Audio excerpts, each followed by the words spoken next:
నువ్వు చదువుకున్న అమ్మాయివి. రేపు నిశ్చితార్థం పెట్టుకొని నువ్వు చేసిన ఈ పని నీకే మంచిగా అనిపిస్తుందమ్మా?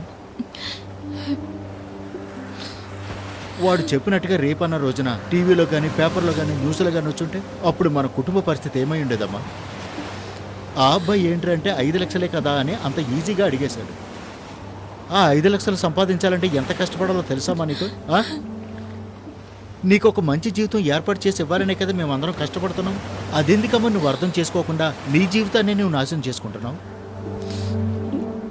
ఫేస్బుక్, వాట్సాప్, ట్విట్టర్, ఇన్స్టాగ్రామ్ అంటూ ఇటువంటి వాటితో ఎందుకమ్మా మీ టైం వేస్ట్ చేసుకుంటున్నారు? అది మంచి పనులకు ఉపయోగిస్తే మీ లైఫ్ ఎంత బాగుంటుంది. దాన్ని ఎందుకు ఇలా దొంగదారిలో ఉపయోగించుకుంటూ ఇటువంటి అనవసరమైన గొడవలో ఇరుక్కుంటారో నాకు అర్థం కావట్లేదు.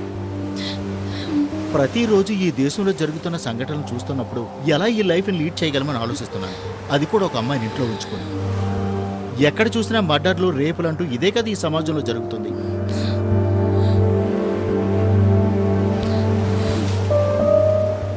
ఇటువంటి డ్రెస్ వేసుకుని ఆ అబ్బాయితో నువ్వు బయటికి వెళ్ళావు. ఒక తండ్రిగా నా మనసును నువ్వు అర్థం చేసుకున్నావా?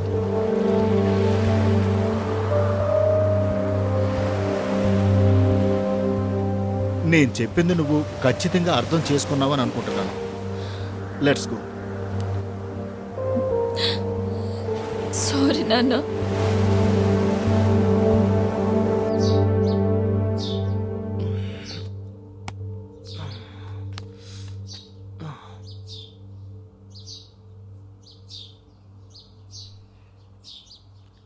కార్తీక్, లేగు నాన్నా, టైం అయింది కదా.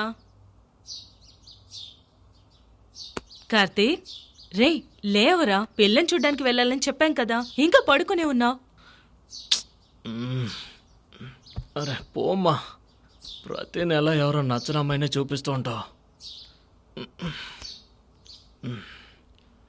ఈ అమ్మాయి అలా ఉండదు, దేవతలాగుంటుంది. అరే నువ్వొకదాను అమ్మా, ఊరికే. ఈ అమ్మాయి నువ్వు అనుకునే అమ్మాయి కాదురా. ఒకసారి ఫోటో చూడు, నీకు నచ్చితేనే వెళ్దాం. ఉండు చూపిస్తా. ఇదిగో చూడు. రేయ్ చూడ్రా, పడుకొనే ఉన్నావు. చూడు.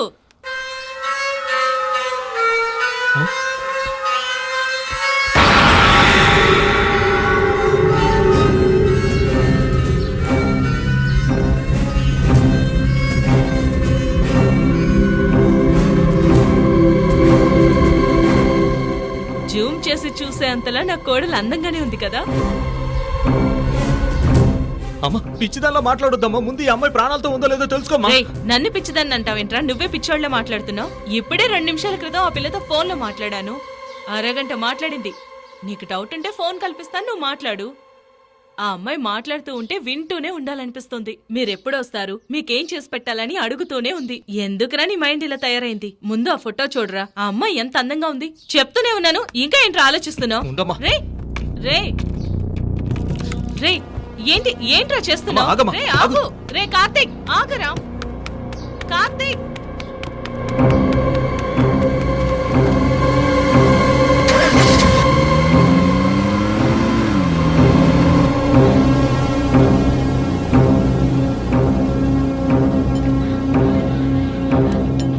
Sir tea. ఏంటి సార్ ఉద్యోగం చేయకుండా సెల్ ఫోన్ చూసుకుంటూ కూర్చున్నారా? ఏ కాలక్షేపం అంతా మీకే సొంతమా? గవర్నమెంట్ ఆఫీసులో పనిచేసే వాళ్ళు సెల్ ఫోన్ చూడకూడదా? టీ ఇచ్చావు కదా, మూసుకొని వెళ్ళరా. Sir tea.